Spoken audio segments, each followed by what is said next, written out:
Aquarians, welcome welcome welcome. वैसे तो आप मुझे वेलकम बैक कहिए, लेकिन यस, फाइनली आप लोग जो चाहते थे वो फाइनली वो काम जो मुझे सूट करता है, वो काम जो मुझे आता है। एक्चुअली व्लॉगिंग करने का जो सोच था पीछे, वो बिल्कुल भी मैं उसके लिए रेडी नहीं थी। इसलिए आप देखोगे कि मेरे वीडियोस और साउंड जो है वो अलग अलग हैं। जब फर्स्ट डे मैंने रीडिंग की और थोड़ी बहुत बातें आपसे शेयर की, तो मुझे लगा कि मुझे अपना एक्सपीरियंस शेयर करना चाहिए। सिर्फ इसलिए मैंने कुछ पोस्ट शॉर्ट्स जो हैं वो आपके लिए पोस्ट किए, क्योंकि ट्रैवल कर रहे थे तो फ्री थे आते जाते टाइम ट्रेन में। तो उस समय मैंने जो है आपके लिए वो ब्लॉगिंग जैसा शॉर्ट्स बना दिए, और एक ओवरऑल एक पूरी जो जर्नी थी वो भी मैंने एडिट तो की है। देखो, पोस्ट करूँगी मैं आज। And finally tarot readings, yes. तो I am healed, I am blessed. मुझे बहुत अच्छा लग रहा है, मैं बहुत अच्छी एनर्जी में हूँ। एंड मैंने चुन्नी जो है वो यहाँ मेरे कान्हा जी को पहना दी है।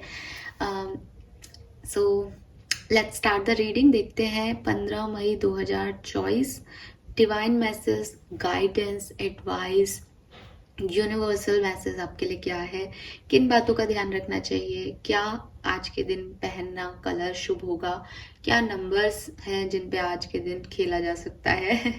वो सब मैं आपको बताऊंगी। फाइन, चलिए।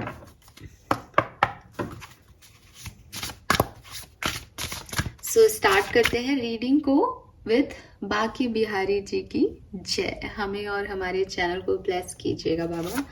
चलिए,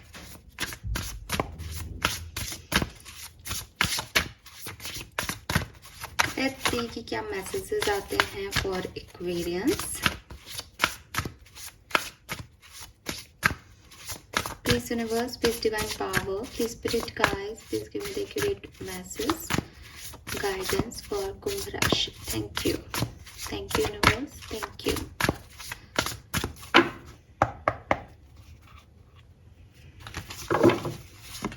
Alright, so यहाँ पे है स्पेसशिप नंबर 43। दो कार्ड आ गए यहाँ पे, दोनों लूंगी मैं। We have nostalgia and the sun. Wow. One more card please. Storm, और बॉटम एनर्जी है यहाँ पे विच। काफी कार्ड्स आ गए ना आज एक्स्ट्रा। इसको ऐसे कर देती हूँ, आपको दिखाई देगा। ऑलराइट।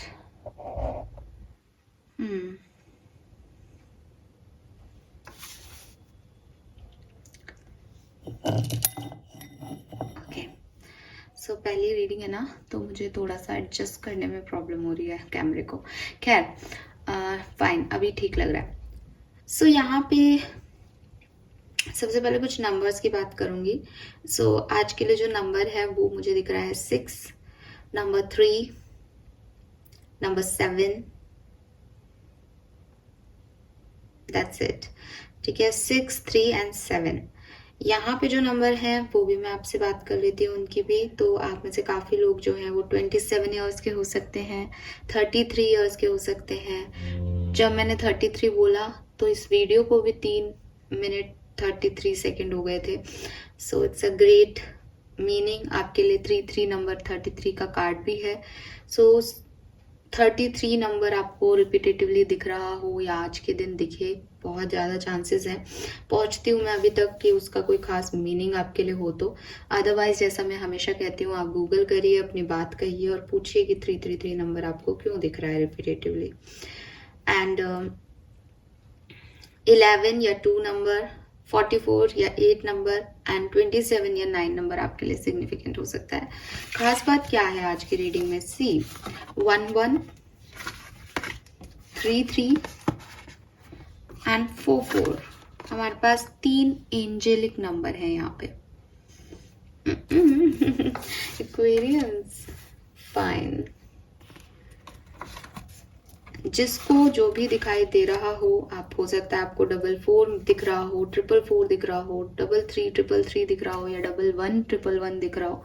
जिसको जो भी नंबर दिख रहा है, आप अपनी बात को यूनिवर्स से डायरेक्टली पूछ सकते हैं।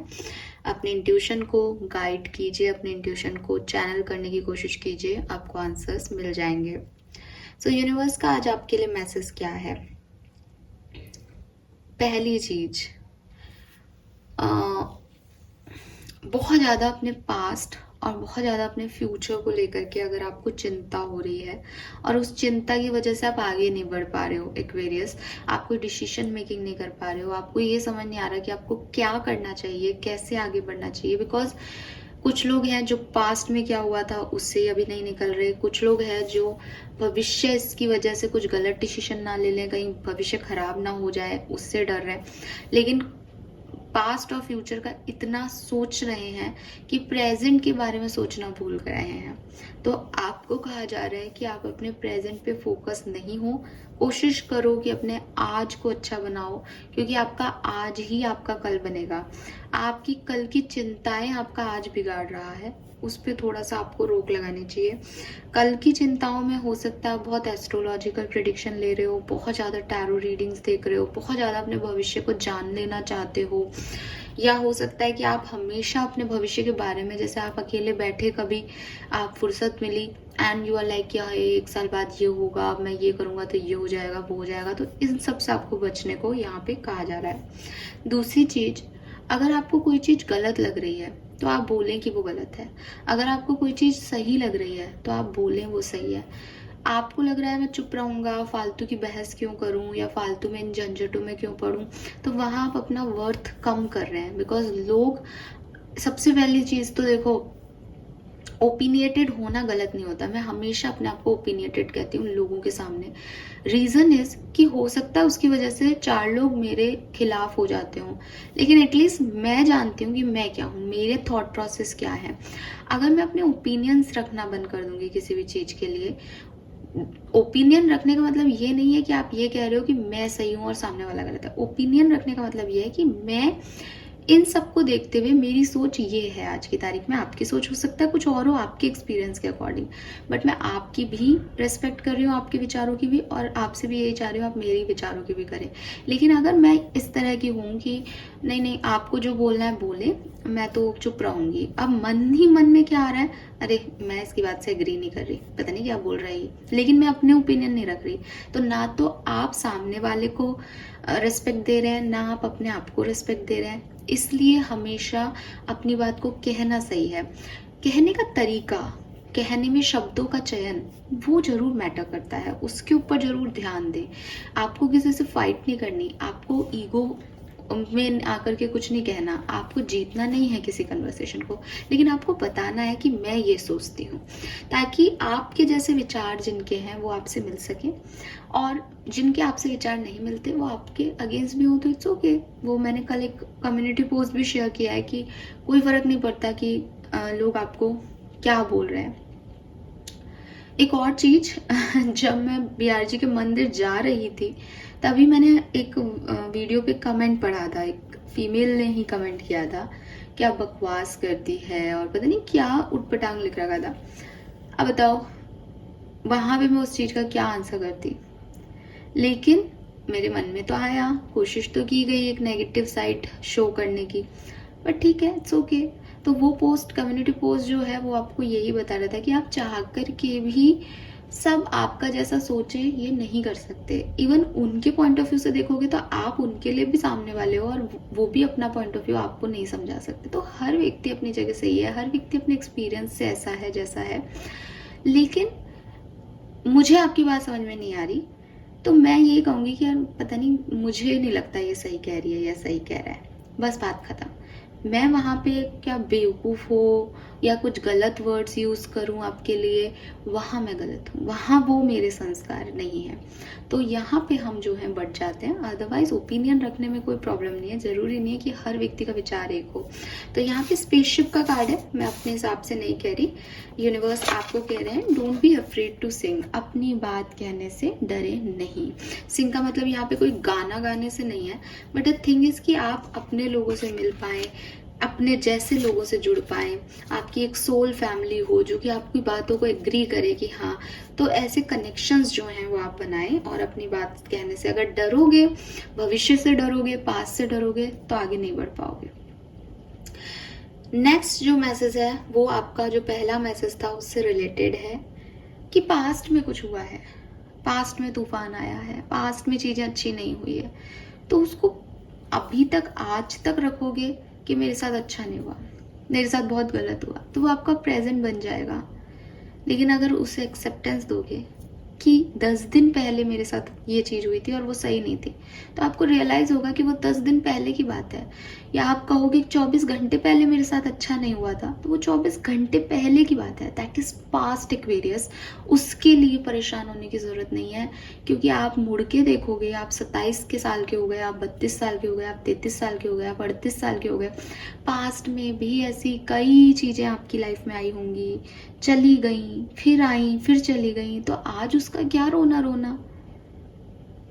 अगर आप इंट्रा यूट्राइन लाइफ देख, मतलब अगर आप, सॉरी मैंने मेडिकल टर्म यूज़ कर लिया, अगर आप 1 साल के छोटे बच्चे को भी कहोगे ना कि वो, उसको भी ऐसा लग रहा है कि उसको बहुत टाइटली जो है पकड़ रखा है उसकी मदर ने या उसके फादर ने या किसी ने भी, और उसको रोना आ रहा है, तो वो भी उस एक्सपीरियंस को यूट्रस में ये कर चुका है एक्सपीरियंस, कि अगर वो थोड़ा सा भी घूम जाए तो यूट्रस का साइज इतना बड़ा नहीं है कि उसके वेट को ले ले। तो हर व्यक्ति अपना एक्सपीरियंस कर चुका है, परेशानी की तो कोई वजह ही नहीं है, हर चीज पास्ट की है, 1 सेकंड खत्म होते ही वो चीज पास्ट की चली जाती है। तो लेट गो करना सीखो चीजों को। एंड सबसे सुंदर मैसेज जो मैं आपको देना चाहती हूँ वो है ये, और लिख रखा है नीचे, जस्टिस इज कमिंग। आप प्रेयर्स कर रहे हो, आप लाइफ में कुछ करना चाह रहे हो, आपको लग रहा है कि आई नीड कर्मा, मेरे गुड वर्क का रिजल्ट चाहिए, मेरे हार्ड वर्क का रिजल्ट चाहिए, क्या करूं मैं। तो यूनिवर्स आपसे कह रहे हैं कि जस्टिस आपकी ज़िंदगी में आएगा। जस्टिस को कोई नहीं रोक सकता, लेकिन जस्टिस का मतलब ये नहीं होता कि अदालत या जज साहब वो कहेंगे जो आप सोच रहे हो। जस्टिस का मतलब ये होता है कि जितने भी वहाँ गवाह हैं, जितनी भी सुनवाई हुई है, उसके हिसाब से सही चीज़ क्या है आप लोगों के लिए, ठीक है। फॉर एग्जाम्पल, आप कोई डिवोर्स का केस अगर जाते हो कोर्ट कचहरी में लेके, आपके दिमाग में है कि भैया मेरे को तो फ्री कर दो इस पर्सन से, मेरी इससे नहीं बन रही, हम यही चाहते हैं। पर अदालत मौका भी देती है, पैसे देने के लिए भी कहती है, बिकॉज वो उस लड़की का आगे क्या होगा भविष्य उसके बारे में भी सोचती है। वो आपको मौका इसलिए भी देती है कि एक परिवार टूट रहा है, क्या पता एक चांस दे दिया जाए तो बन जाए। तो आप तो सिर्फ अपना फ्रीडम सोच रहे हो, आपके लिए जस्टिस सिर्फ मी माई सेल्फ तक सीमित है, लेकिन यूनिवर्स का जस्टिस जो है वो हर व्यक्ति के लिए सेम है। आपके जो सामने वाला खड़ा है, जिसके लिए आप ये बात कर रहे हो, उनके लिए भी यूनिवर्स सेम सोच रहा है, उतने ही प्यार से सोच रहा है, आपके लिए भी उतने ही प्यार से सोच रहा है। जस्टिस बिकाऊ नहीं है, जस्टिस किसी की साइड नहीं है, जस्टिस मीन्स कि वो सबका सोच के डिसीजन लेगा। तो आपके लिए भी अच्छा सोचा जाएगा, आपके लिए ही सोचा जाएगा, ये मैसेज नहीं है, आपके लिए भी सोचा जाएगा एक्वेरियस, डोंट वरी। अगर आपने कुछ अच्छा किया है तो जस्टिस आ रहा है। एंड सेम इसी के साथ जो दूसरा कार्ड था वो था paint the sun back into your sky. तो पास्ट में जो भी तूफान आ गए आने दो, भविष्य क्या होगा उसकी चिंता छोड़ दो, अपना सन अपने आप यहाँ पे आपको क्रिएट करना है। अगर आप टनल में हो तो टनल में एक होल क्रिएट करने की बारी है। कि मुझे पता है कि टनल बहुत लंबा है, लोग कहते हैं कि उसके आखिरी छोर पे कहीं जो है रोशनी दिखेगी, पर मुझे नहीं दिख रही। Now you are in that state Aquarius कि आप वहीं पे बैठे, चाहे अपने नाखूनों से खुरचें, चाहे आप अपना जोर लगा करके उसको तोड़ने की कोशिश करें, चाहे आपको कोई छोटी सी सुई कील मिल गई हो उसको करें, आप अपनी टनल में अपनी रोशनी खुद बनाने का प्रयास करें। क्योंकि ये कितना लंबा टनल है, भविष्य में कोई रोशनी मिलेगी या नहीं मिलेगी, पास्ट में मैं यहाँ पे कैसे आके फंस गया, क्या हुआ, क्या रीजंस रहे इस टनल में आने का, ये सोचने का वक्त नहीं है। वक्त है कुछ ऐसा कर गुजरने का कि आपकी जिंदगी में रोशनी वापस आ जाए। तो होता है ना कि पानी में डूब रहे हो तो मैं पानी में क्यों गिर गया, किसने मुझे धक्का दे दिया, नहीं बचा तो मेरा क्या होगा, ये सोचने में वक्त बिता दोगे तो डूब मरोगे। लेकिन स्विम करना सीख लोगे अगर उन कुछ सेकंड्स में ये देख लिया कि मैं ऐसे हाथ पैर मारूं तो मैं आगे बढ़ रहा हूं, तो निकल जाओगे, पार लग जाओगे। तो ये मैसेजेस मुझे आपके लिए मिल रहे हैं एक्वेरियस, होप कि आपसे रेजोनेट होंगे। Thank you so much reading को देखने के लिए। फिर से आज से हम शुरू कर रहे हैं हमारी टैरो रीडिंग्स, तो आई होप कि आपकी भी ब्लेसिंग्स मेरे साथ रहेंगी और यूनिवर्स की ब्लेसिंग्स भी साथ रहेंगी। Thank you, bye bye.